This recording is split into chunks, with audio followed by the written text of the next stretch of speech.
ඉන්නවා. යකෝ ඉන්න නිසා තමයි කතා කරේ වරෙන් ඉක්මනට.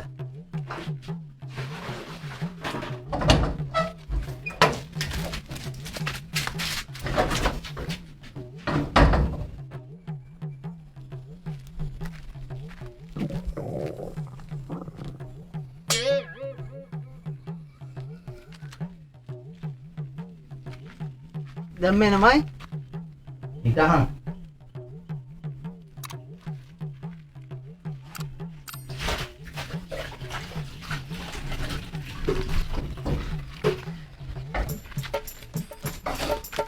මගුලක්ද බං මේ උසන් ආවේ බැරි වෙන්නෙත් නෑ නිකන් බඩ යනවා විතරයි. උණු අර ඉතිරි ටික විසි කළා දාහන්.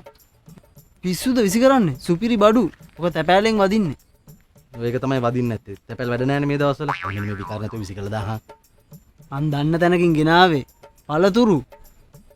කොහෙද යකෝ පළතුරු? පළතුරු නම් මේ පොල් මල පොළ ගැහුවාගේ නන් ස්ටොප් යනවද? බම්බුව පළතුරු. මට දෙනවා ගස්ලා පොටියක් වැඩි වෙලා වෙන්නේ නැති. ඒකේ මේකක් නෑ. ඒකේ මේකක් නෑ නෙවෙයි යකෝ ඒකේ මේකක් තියෙනවා. ඔය